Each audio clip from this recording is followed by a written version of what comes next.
salto al siglo XXI, ¿no? En todo tipo de cosas, pero sobre todo en materia de economía digital. Nosotros, por supuesto, después de hablar durante mucho tiempo acerca de la importancia de la economía digital, nos hemos visto enfrentados a una circunstancia que ha acelerado el futuro. Y entonces, de la noche a la mañana, estamos todos aquí en esta economía, digamos, virtual, en esta sociedad de poco contacto y a la vez también de mucho contacto, porque los medios digitales, como estamos viendo, nos permiten llegar a muchas personas, a muchísimos, y realizar cosas que de repente antes pensábamos que no era fácil o que no era posible hacer. Pero la economía digital es mucho más que eso. Entonces, para poder conversar sobre estos temas, he traído a una serie de amigos que sinceramente creo yo nos van a poder dar un panorama de dónde estamos, pero sobre todo hacia dónde vamos y por qué es tan importante que tomemos así totalmente con los brazos abiertos esta economía digital. Antes que nada, José Muñoz, de la Fundación, para que nos dé sus saludos. Gracias, Carlos. Muy buenas tardes con todos. Espero que ustedes y sus familias estén muy bien. La verdad que es un gusto acompañarlos en esta introducción de parte de la Fundación Friedrich Naumann. Para los que no nos conocen, la Fundación Friedrich Naumann es una fundación política alemana que promueve valores liberales en la región andina, incluyendo naturalmente Perú. En este sentido, nosotros trabajamos mucho la formación política para jóvenes, el apoyo especialmente a think tanks como el Instituto del Futuro y otras, y trabajamos también en realidad el tema de la digitalización. En este sentido, consideramos que la educación en herramientas tecnológicas, específicamente en el uso, por ejemplo, de las ciencias de la computación o pensamiento computacional, es fundamental, no solamente en la misma economía digital, sino también incluso en la misma educación de las nuevas generaciones. En ese sentido, apostamos por una educación tecnológica y estamos promoviendo proyectos como Hora del Código, que promueve la educación en ciencias de la computación para colegios públicos en todo el país. En ese sentido, me permito también saludar a todos los ponentes del día de hoy, a Raúl, creo que todos conocemos su trayectoria en el Ministerio de la Producción, a Delia Barriga, que en algún momento también pudimos conversar para ver el tema de los Fab Labs, que son lugares en realidad que me merecen mucha admiración, y siempre en realidad me pregunto qué es lo que se debe hacer para que esto sea también parte de la formación en todas las universidades y que sea un lugar de ciencia aplicada, ¿no? Y también a Harry, que creo que también conocemos muy bien por todo su trabajo en las industrias culturales, en la economía naranja. Carlos, por supuesto, siempre un gusto saludarte y seguro que va a ser una conversación que vamos a disfrutar mucho, y muchas gracias nuevamente por su atención. Gracias a ti, José, y gracias, por supuesto, a la Fundación Friedrich Naumann, que hace posible que tengamos este tipo de conversatorio. Dije, estoy hablando con amigos, así que voy a empezar con una vieja amiga, ¿no? Con Delia Barriga, quien como con José yo también admiro muchísimo porque, sinceramente, prácticamente solita, ¿no? Ha ido creando un derrotero de algo que sinceramente ha llegado, pero como anillo al dedo en esta circunstancia, que es el Fab Lab. Delia, ¿tú qué tienes? Bueno, primero para que saludes, Delia, y te conozcan un poquito. Gracias, Carlos. Estamos por foto nada más, yo que pensaba que te iba a ver directamente. Me puedes ver directamente, lo que pasa es que ahorita en un espacio público. Está bien. Igual. Está bien. Bueno, gracias por la invitación. Los Fab Labs, como ustedes saben, son laboratorios de fabricación digital. En el Perú nosotros contamos con 25 laboratorios, la mayoría de ellos instalados en las universidades, pero también los hay de corte comunitario y también los hay empresariales, ¿no? Y en esta pandemia, bueno, hemos trabajado desde el día cero de la pandemia, porque como tú bien dices, estos espacios y estos jóvenes inventores, creativos, innovadores se pusieron a la orden de lo que tocaba hacer en este momento, y a nivel del mundo nos convertimos en una fábrica de protectores faciales, de respiradores, prototipando, diseñando, produciendo y donando. Y lo estamos haciendo hasta ahora, ¿no? Fantástico, así que vamos a poder hablar un poco más sobre, a ver, cómo hacemos para multiplicar Fab Lab, cómo hacemos para multiplicar a Delia Barriga, vamos a tener que clonarte, Delia. Necesitamos una más o menos en cada región. Harry, tú, Harry Orso, es un viejo conocido también de todos los que estamos de alguna forma involucrados en la industrias, en la importancia de las industrias creativas, ¿no? Esto que alguna vez un buen amigo mío, José Luis Cordeiro, me hizo ver la diferencia entre lo que era la manufactura y la mentefactura, ¿no? Que se lo explico muy rapidito. Imagínense, un barril de petróleo, con un barril de petróleo uno puede hacer 100 de esos sombreritos tipo Mickey Mouse, ¿no? Cada uno pues a un precio de $15, ¿no? No 100, 1000, ¿no? Eso significa $15,000. Pero un barril de petróleo cuesta $60, $70, ¿no? Entonces preguntaba, ¿qué queremos ser? ¿Un país que haga manufactura solamente? Es decir, convertir el barril de petróleo en estos, bueno, el barril de petróleo y otras cosas, o mentefactura, es decir, ponerle un poco de conocimiento, de ideas, ¿no? Porque las diferencias son abismales. Harry, tú tienes muchísimas anécdotas de este tipo, así que si pudiéramos verte un ratito y que nos saludes, por favor. Hola a todos, muchas gracias Carlos por la invitación. Hola Delia, hola Raúl. Hola, sí, esta anécdota que cuentas de José Luis Cordero a mí también me enfocó en el tema, creo. Y les cuento una que nos acaba de pasar. Nosotros, que somos socios ahora en una empresa que desde Arequipa estamos haciendo contenidos basados en el patrimonio cultural peruano, estábamos buscando clientes, estábamos pensando que la cuarentena era una buena oportunidad, dada la demanda, dado que se ha disparado la demanda por contenidos, porque todo el mundo está encerrado en su casa, y especialmente ya la gente no puede ir a comprar un libro físico. Pensamos, es el momento para licenciar nuestro producto estrella, que es la leyenda de los hermanos Ayer, a diferentes mercados, para que hagan ediciones digitales. Y mientras estábamos buscando cómo contactar a los franceses y a otros, los franceses nos contactaron y cerramos el trato rapidísimo. Y mientras estábamos pensando, ¿a quién más podemos buscar? Nos contactaron de Portugal y de Brasil. Y ¡pum!, se cerró el trato. O sea, la necesidad de contenidos, como decías tú, se ha disparado. Y los contenidos que se digitalicen y que ya no necesitan el soporte físico, ni siquiera el petróleo de los gorritos de Mickey Mouse, tienen un futuro enorme por delante. Exacto. Ahora, de hecho, me has dicho acordar... tiene mucho para ver en ese sentido. Por supuesto, tenemos caramba historia, tenemos cultura milenaria, ¿no? Por supuesto, hace que las historias, como por ejemplo la de los hermanos Aya, no sean incluso mucho más fascinantes que la de los Vengadores, ¿no? Y de hecho, ¿no?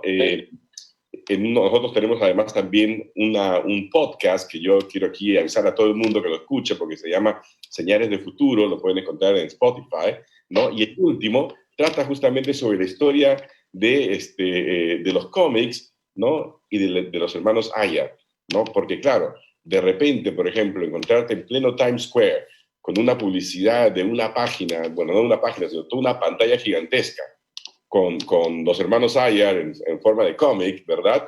Es impresionante, porque lo que te dice es eso es, mira el potencial que tenemos como país, ¿no? Para participar de esas industrias que sin necesidad de volar cerros o de contaminar el medio ambiente, ¿no? O de acabar con las hermosas lagunas que tiene el país, puede generar, sin embargo, muchísimo, pero muchísimo dinero. Raúl Pérez Reyes es, por supuesto, una persona también muy, pero muy conocida, pero a partir del tema de la autoridad. Ha sido ministro de la producción, pero yo la verdad que en una conversaciones que hemos tenido, me sentí que se había equivocado, porque ministro de la producción, pero hablaba con una soltura sobre la economía digital, y yo quisiera, Raúl, que a la vez que saludas, nos cuenten exactamente qué entendemos por economía digital, o qué debemos entender. Ok, claro. Gracias, Carlos, por la invitación a la Fundación Naumann, y bueno, qué gusto compartir este webinar con gente tan notable como Delia y como Harry.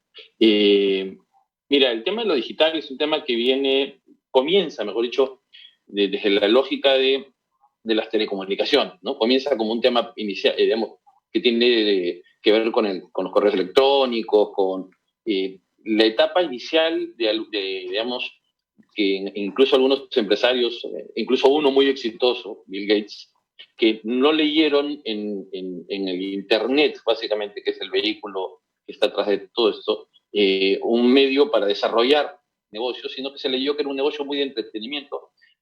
Además, en una lectura errada del entretenimiento, y era que el entretenimiento no era un negocio. Bueno, está claro a la día de hoy que el negocio de entretenimiento es un gran negocio. El mundo de los videojuegos, por ejemplo, mueve miles de millones de dólares anualmente, y los programadores y quienes desarrollan programas de videojuegos, pues exitosos, estamos hablando de grandes de las estrellas en la lista de Forbes. Lo que pasa es que, claro, normalmente no aparecen en la lista de los primeros 50 o 100, pero estamos viendo ya, digamos, que algunos de estos jugadores comienzan a tener importancia económica. Y la otra cosa es que muchos de ellos lo que hacen es venden su producto a otros, que lo que hacen es el rol de integrar, ¿no? Videojuegos. Y muchas de estas marcas que conocemos de videojuegos lo que hacen, la verdad, es están a la casa de talentos para poder obtener esto. Pero entonces, esto comenzó muy marcado por el mundo del entretenimiento. Pero lo que ha venido pasando a lo largo del tiempo es que cada vez más lo digital ha ido entrando en nuestras vidas, desde temas como el comercio electrónico, el mismo tema de telesalud, el tema de educación. En estos días hemos tenido todo un aprendizaje forzado sobre el tema de teleeducación, por ejemplo, que muchos no teníamos. Yo soy profesor universitario y estoy acostumbrado a dictar la clase presencialmente, y bueno, he tenido que entrenarme, ¿no? Y para eso, igual que tengo reuniones de trabajo en las que tengo que utilizar Zoom, Teams, está el Chime de Amazon, me tengo que adaptar a N plataformas. El otro día me invitaron a un evento en el cual la presentación está hecha sobre una plataforma nueva también, ¿no? Streamify, creo que se llama. Y entonces lo digital lo que está haciendo es, nos está trayendo un abanico muy grande de oportunidades que, en la medida que sepamos aprovecharlos, pues nos va a traer muchos beneficios. Tenemos una ventaja, y es que podemos saltarnos algunas etapas del proceso de industrialización. De repente Harry no comparte conmigo eso, pero podríamos saltarnos algunas de las etapas manufactureras, sobre todo, y podríamos pasar más al mundo de los servicios y algo de manufactura, porque claramente todavía va a haber algo de materialización. Ya Wallerstein dijo hace ya más de 40 años que vamos camino a la desmaterialización de la producción, y lo digital nos lleva a eso con mucha rapidez. Claro, pero para poder tener una verdadera economía digital hay algo que es necesario, ¿verdad? Estábamos escuchando ahorita a Harry y con alguna dificultad, imagino, de conexión. Lo mismo a Delia. Me acaban de decir ahora, por ejemplo, que en Facebook hay algunos problemas de conexión, pero no necesariamente es Facebook, en realidad es nuestra tan estrecha banda ancha, ¿verdad? Desde el punto de vista, digamos, o sea, si entendemos que necesitamos impulsar una economía digital ya, pero así de la noche a la mañana, porque el COVID, la pandemia, ¿no?, nos está forzando a tener una sociedad de bajo contacto, ¿verdad? Y tenemos que maximizarlo de forma digital. ¿Qué tenemos que hacer para poder impulsar, ampliar esta supercarretera, Harry, en tu opinión? Esta supercarretera que deberíamos tener y que debemos haber invertido hace 20 años, por lo menos, como lo hicieron los coreanos, ¿no?, que han basado toda su industrialización justamente, ¿no?, sobre el hecho de tener una plataforma, una supercarretera digital. Sí, es evidente que necesitamos extender el servicio de Internet y el ancho de banda a todas partes. Yo ahorita, efectivamente, como bien dices, estoy teniendo muchos problemas estando aquí en Trujillo. A veces no funciona mi celular y a veces no funciona mi computadora. Pensé que esta reunión que íbamos a tener a lo mejor iba a estar en riesgo precisamente por estas limitaciones técnicas, que yo espero que sea una gran inversión y resolvamos esta brecha muy pronto. ¿Y cuál podría ser el retorno de la inversión, Harry? Digamos que, por ejemplo, un nuevo gobierno dice, ¿saben qué?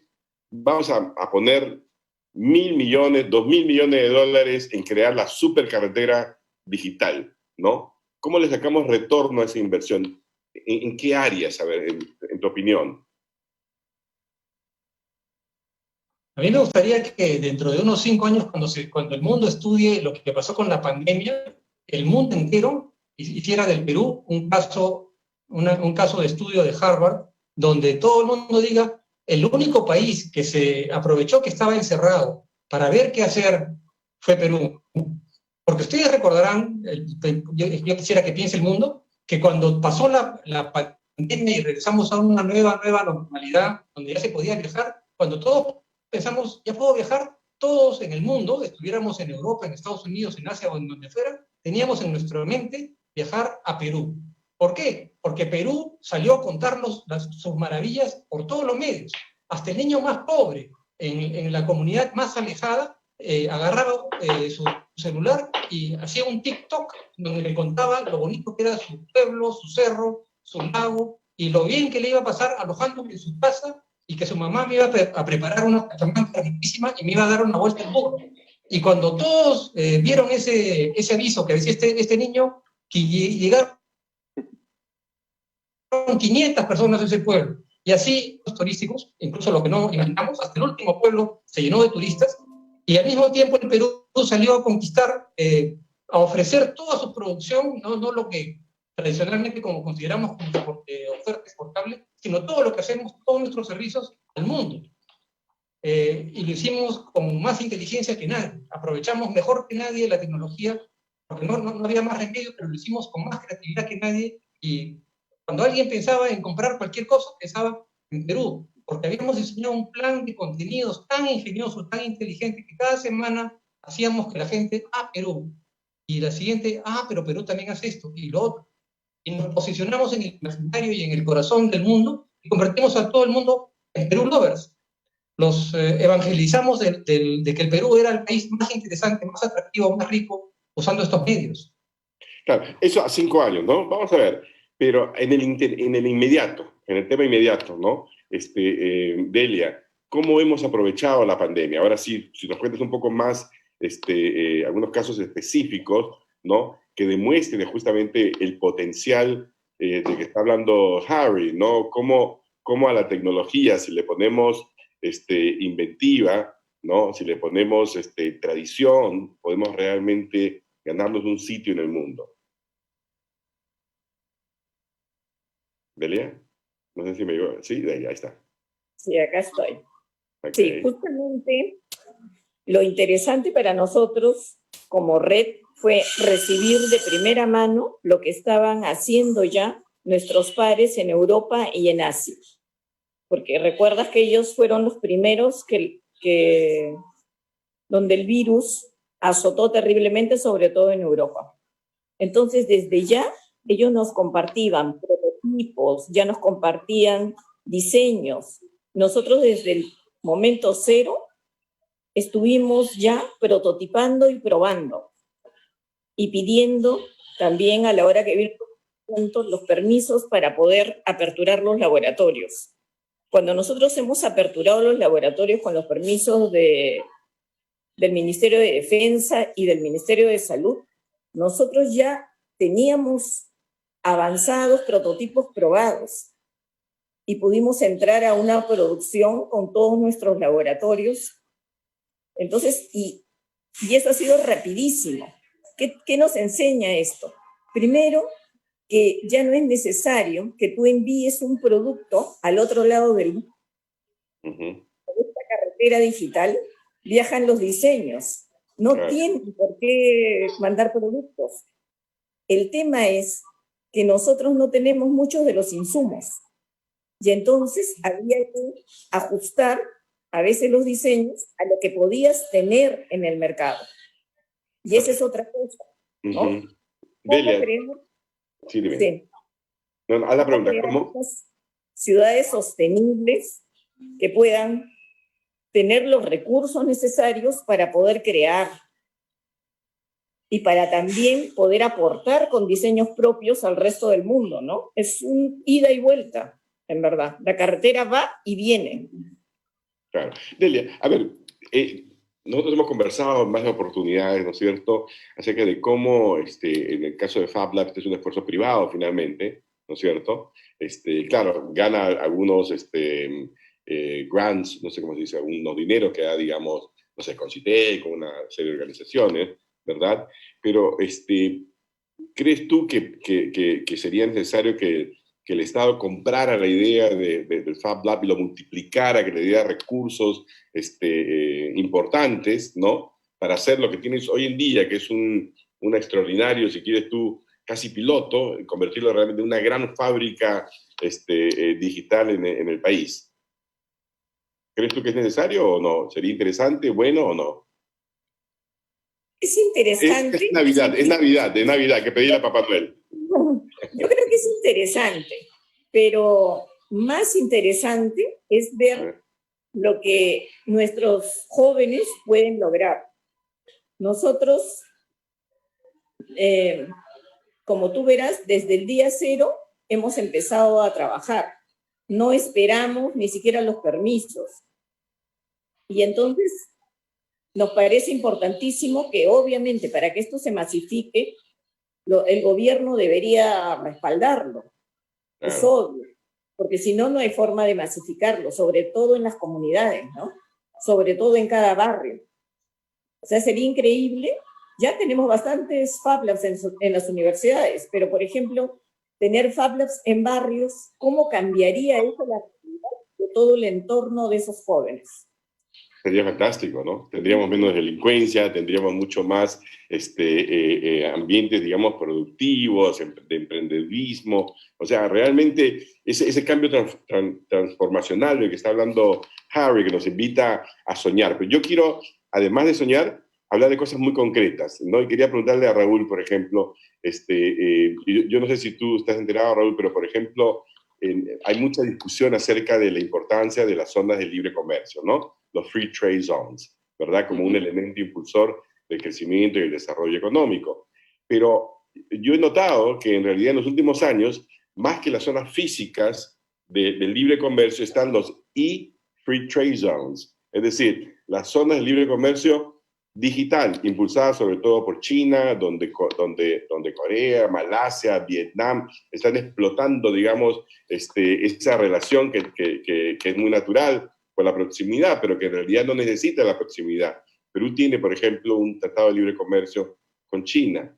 Me pregunto si no tiene sentido, digamos, también, digamos, invertir en esta economía digital y tener como uno de los horizontes, ¿no? Es decir, nos integramos también en esa gran plataforma de libre comercio digital. ¿Qué piensas tú? Sí, bueno, definitivamente la tendencia a largo plazo es a lo digital. O sea, y si no caminamos en esa línea, la verdad es caminar en la línea incorrecta. Pero bien importante ahí, Carlos, es que entendamos que tenemos al día de hoy lo que se conoce como la brecha digital, que tiene tres componentes. Un tema de conectividad, un tema de acceso y un tema de uso.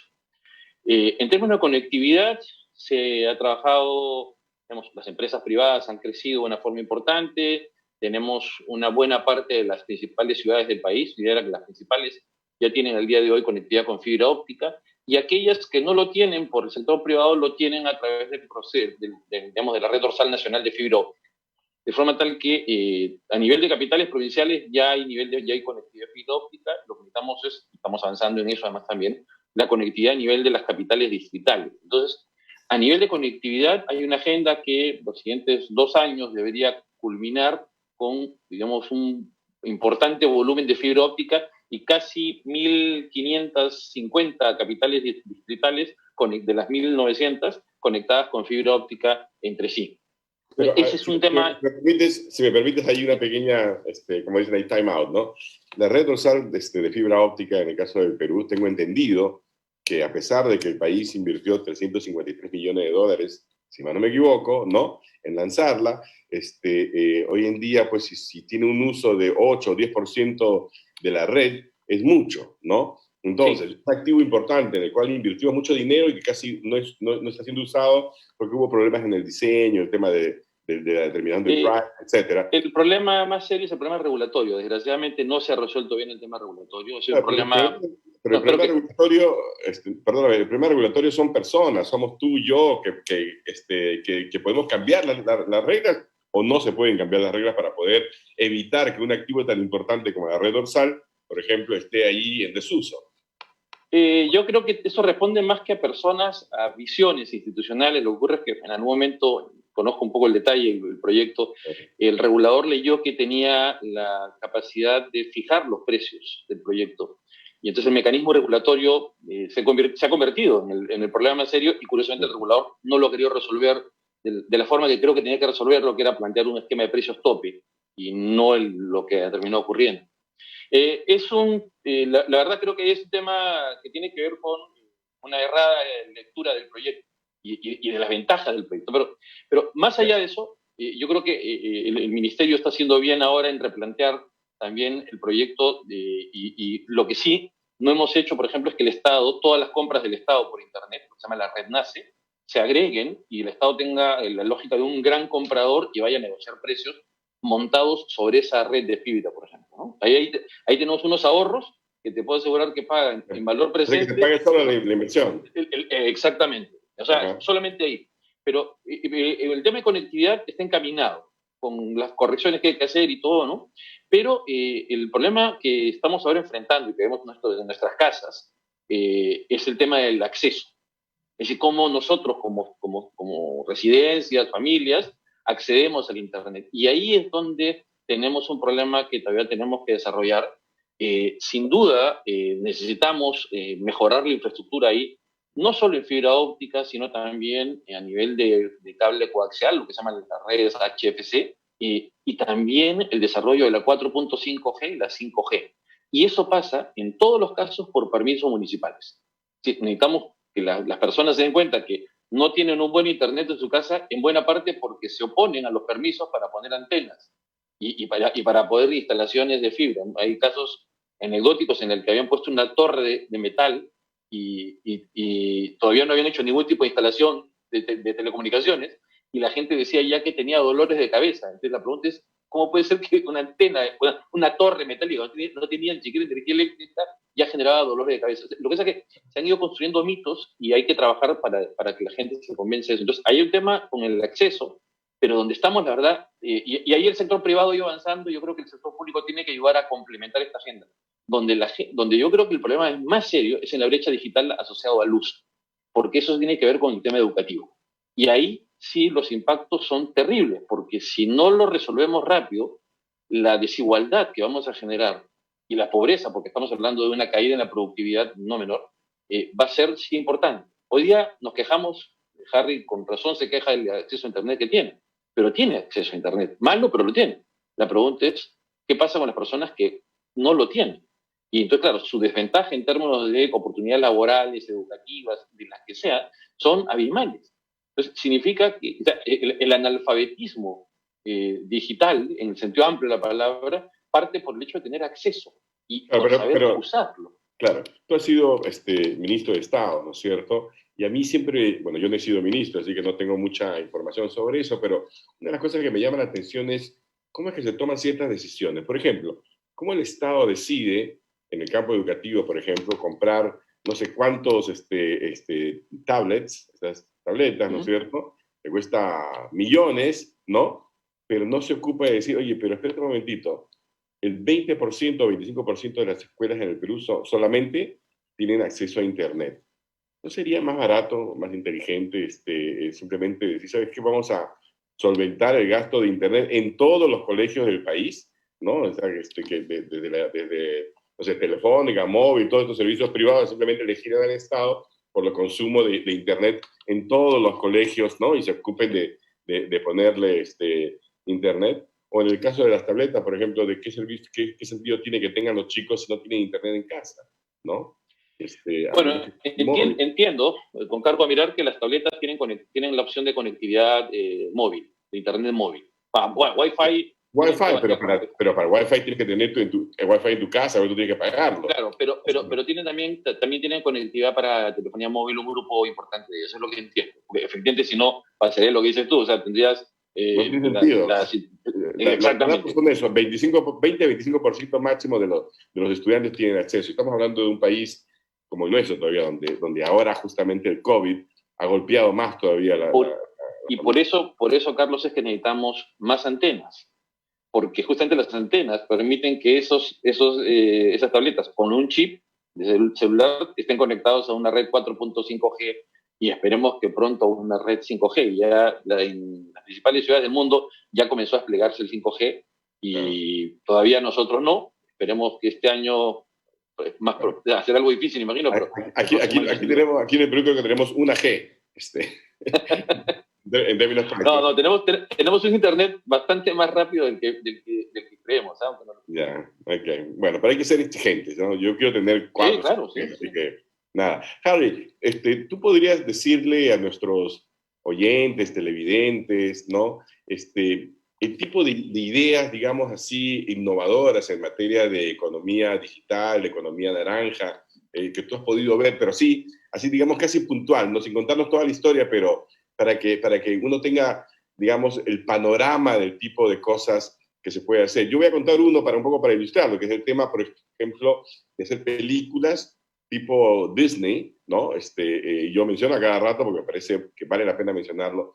El caso de esta productora que se llama Tunche, ¿no?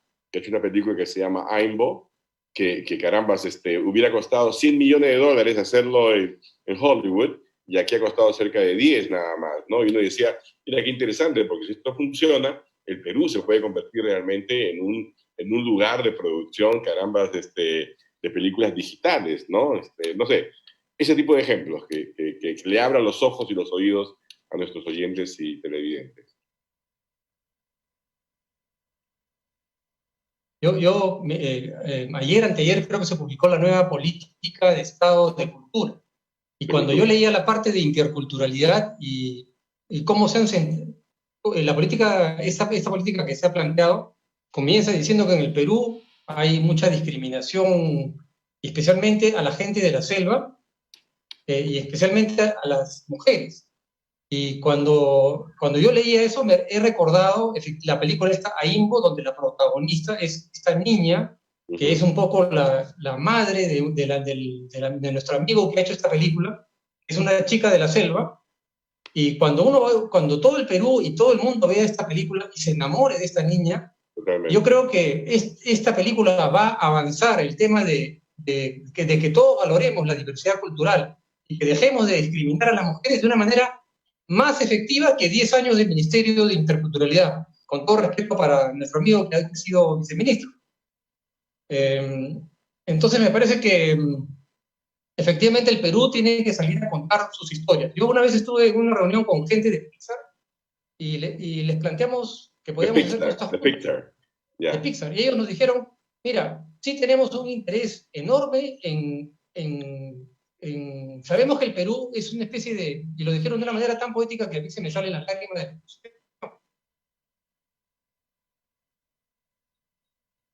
se congelaron los lágrimas. Se te congelaron las lágrimas, Harry, así que tienes que contarnos todo, porque todos queremos llorar. A ver, cuéntanos. ¿Qué te dijeron los señores de Pixar? Perdón, que ellos tienen tienen mapeado que el Perú es un país que tiene algo maravilloso en su cultura y en su personalidad y que tiene mucho que aportar al coro del mundo y que el mundo está ansioso por escuchar que este pajarito que es el Perú, este pajarito del lindo plumaje, se aclare la garganta y cante su canción y salga a enamorar al mundo con su canto. Y es contar sus historias, contar esas historias de la selva que he empezado a contar y de los incas. Y de hecho la gente piensa, me decía, queremos historias andinas y precolombinas. Esas fueron las palabras que usaron. Ahí hay algo interesante que el mundo todavía no ha explotado.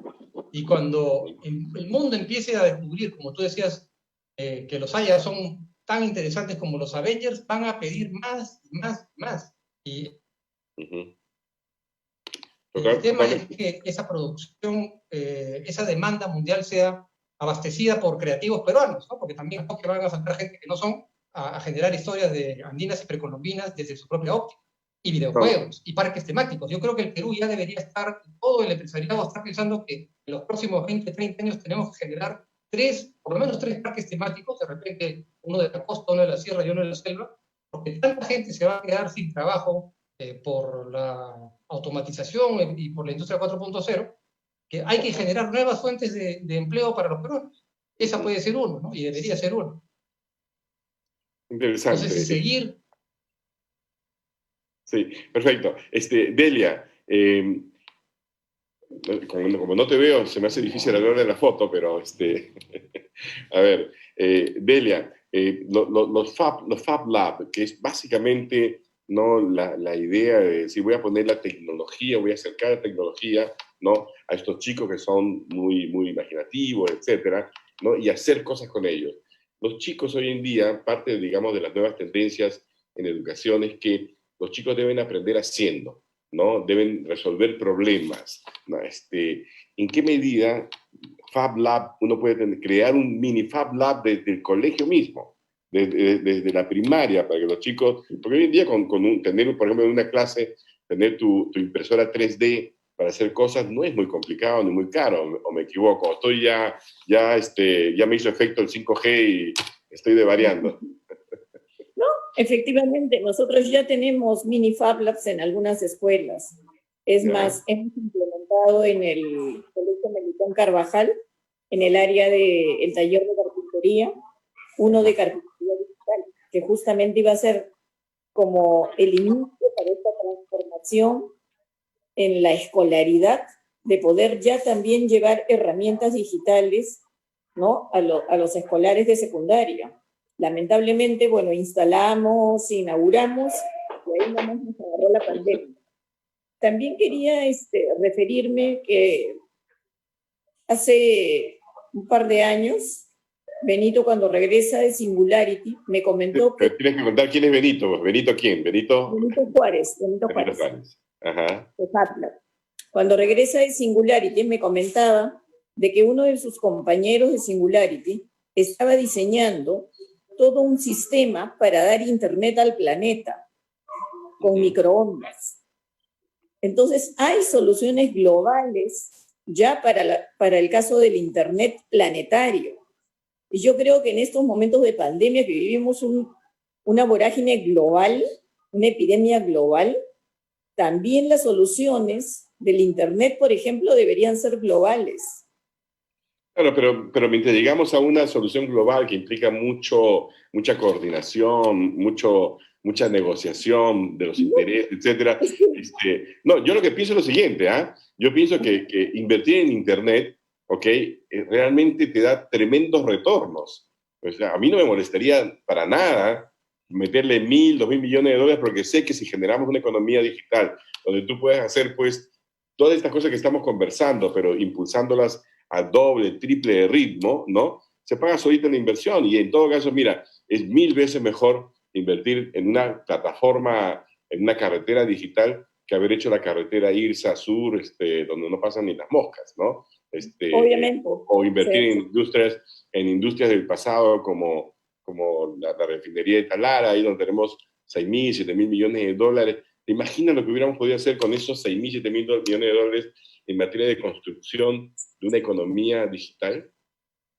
Es que obviamente es el cambio de paradigma, pues obviamente ya, por ejemplo, el canal de Panamá y eso, en los años van a entrar en desuso, porque ya no van a haber mucho tráfico de productos.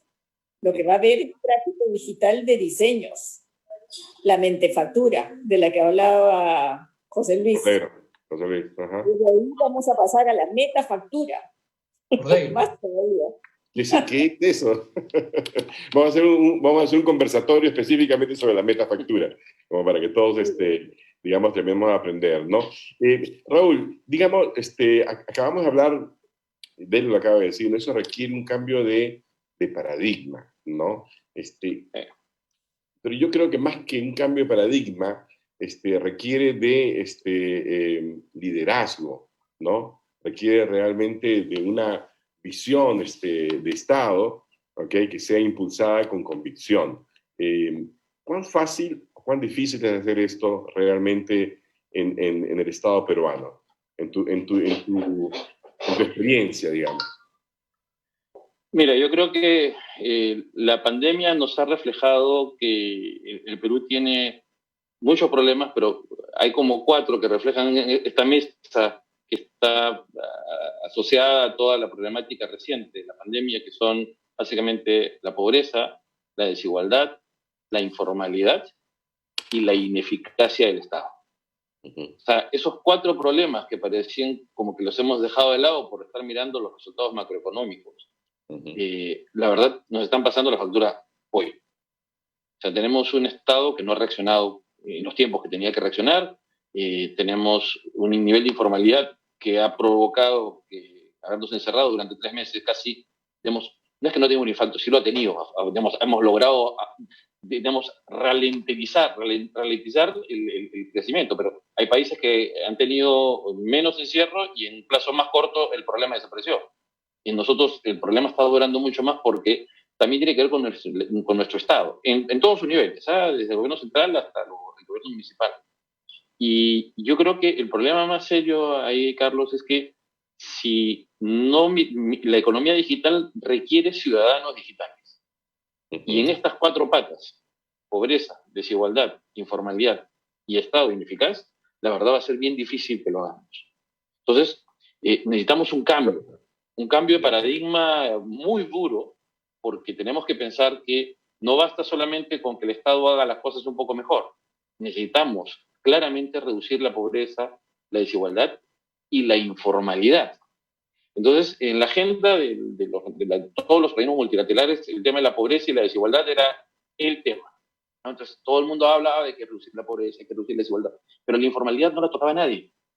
Y a la ineficacia del Estado, tampoco.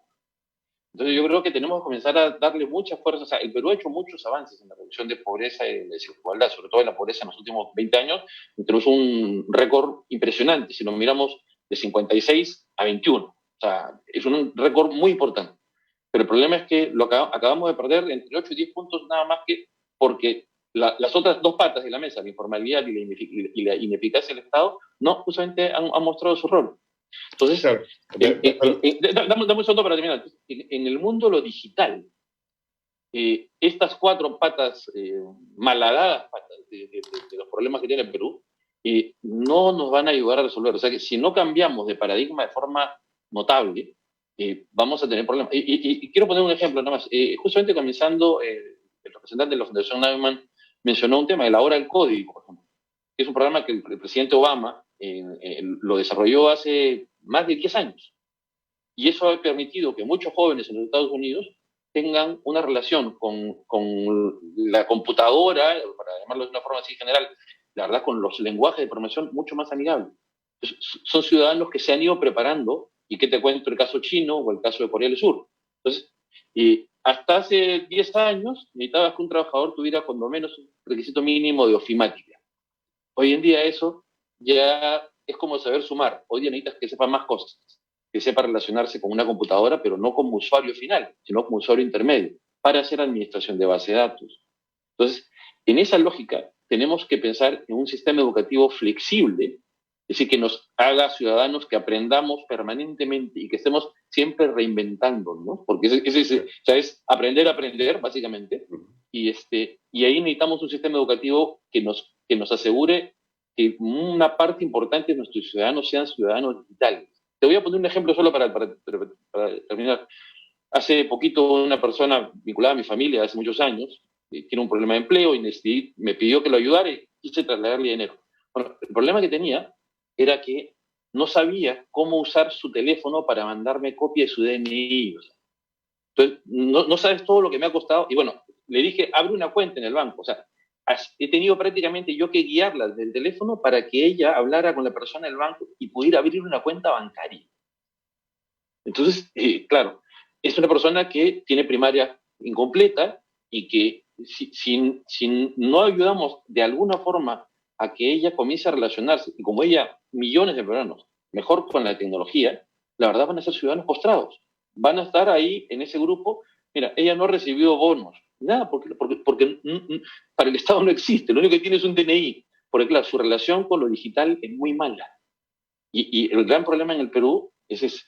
Entonces, si no preparamos ciudadanos digitales, mal vamos a poder hablar de una economía digital. Claro, pero a ver, nuevamente, yo entiendo eso, creo que aquí todos más o menos estamos ya más o menos sensibilizados acerca de la necesidad de tener una economía verdaderamente digital, ciudadanos digitales y todo lo demás. Pero como tú bien tú has dicho, eso requiere un cambio de paradigma, ¿no es cierto? El cambio de paradigma no se da por sí solo, requiere de un impulso, requiere de alguien. Dijiste en el caso de Estados Unidos, el presidente Obama, claro, tienes al presidente que se compra la pelea y que dice, para tener ciudadanos globales necesitamos empezar con la hora del código, algo tan sencillo, ¿no? O, por ejemplo, aquí en el Perú tenemos ejemplos como el de Mariana Alegre, creo que se llama, esta chica que hace, ¿no es cierto?, que enseña a las mujeres a programar, etc. A programar. ¿no?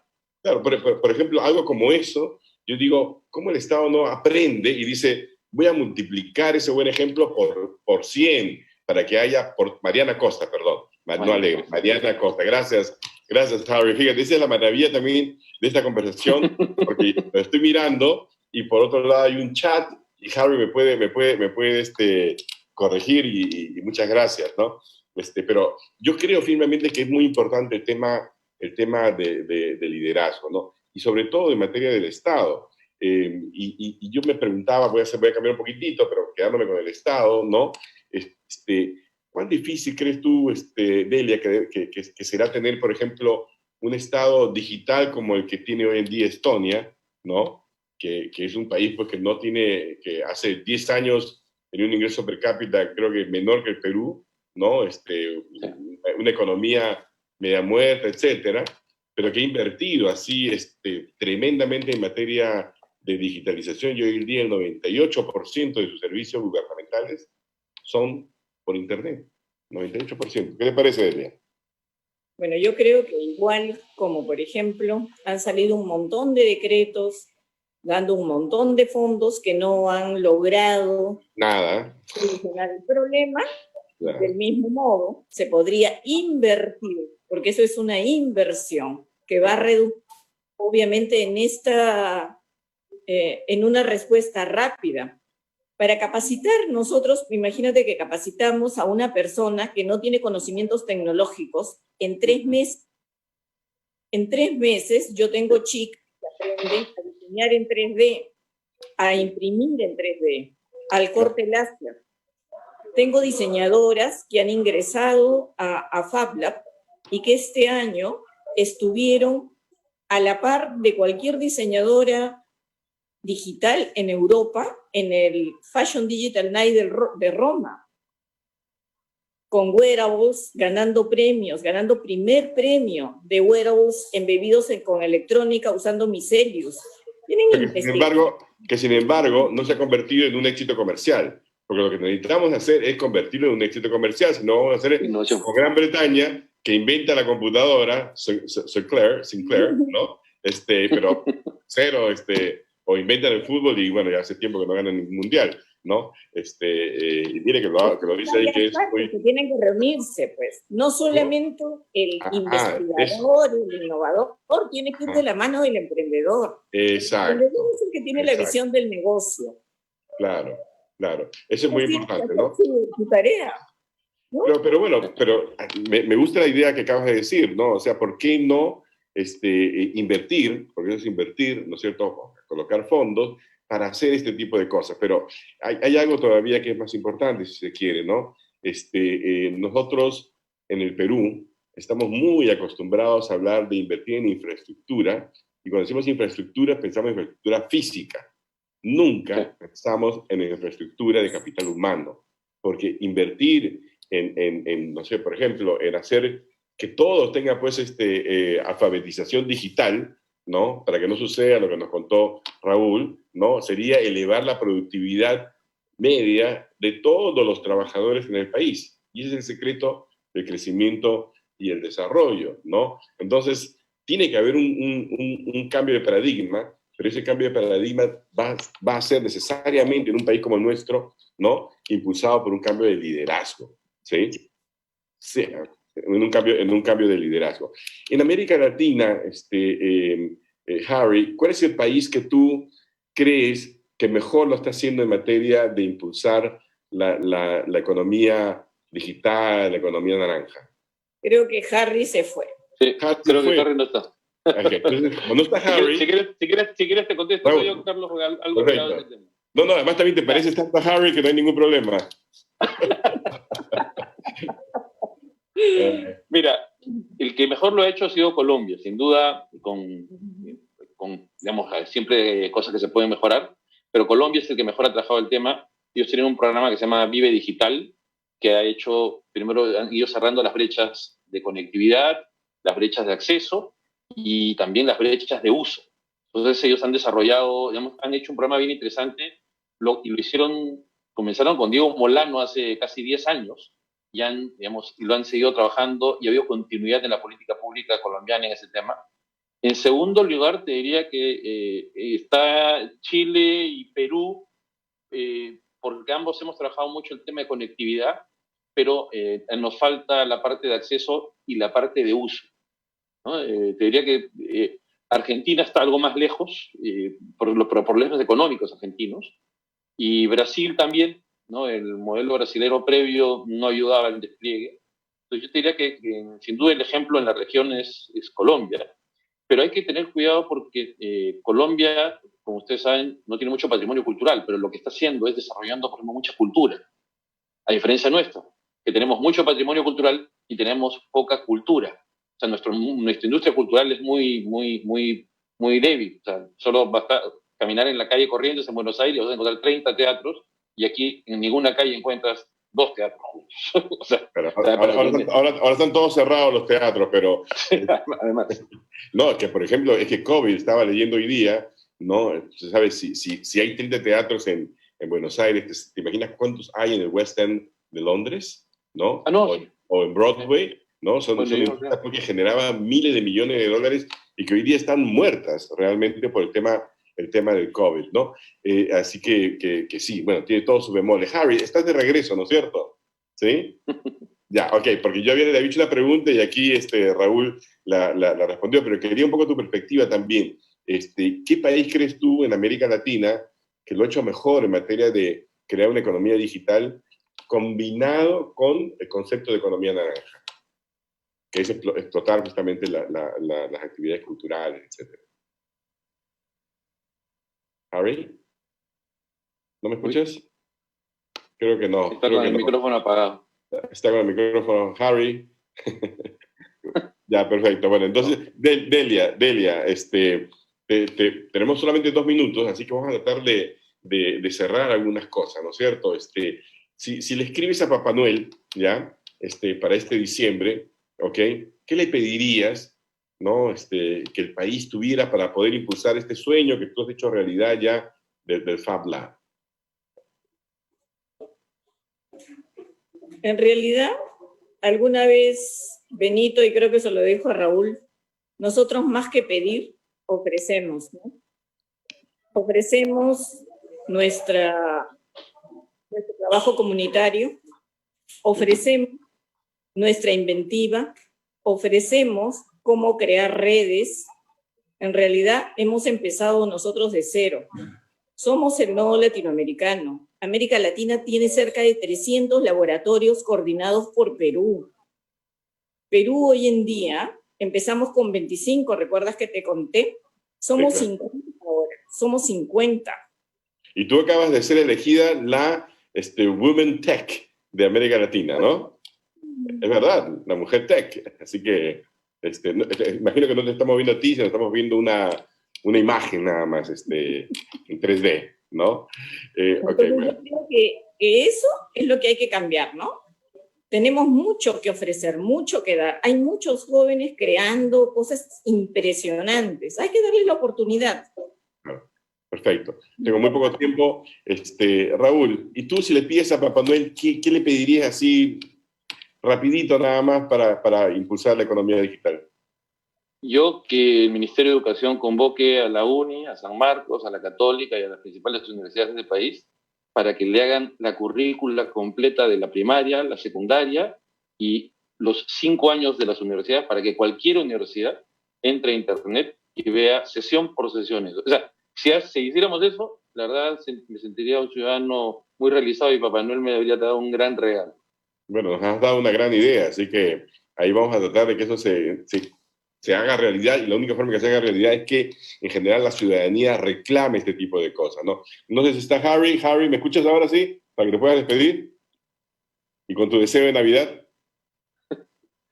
Sí, mi deseo está totalmente alineado con lo que dice Raúl. Yo también le sugeriría al Ministerio de Educación que, haciendo las clases que son magníficas, me parece que hay que superar el formato de clase donde el profesor habla y uno escucha. Me parece que todos los cursos deberían estar desarrollando sus videojuegos, sus animaciones y todo, incluso un parque temático virtual donde yo entre a vivir la matemática o la historia o la geografía de una manera totalmente nueva. Genial, Y me parece que quedamos, es trabajo de todos nuestros creativos. Nos quedamos con tu sueño. Muchísimas gracias a todos por la atención a este conversatorio con amigos que compartimos todos aquí, ¿no? El sueño de un Perú digital, un Perú productivo, un Perú más justo y más solidario. Muchísimas gracias también a la Fundación Frederick Naumann y, por supuesto, a UCI, un canal inteligente. Hasta luego. Muchas gracias. Chao, nos vemos. Gracias.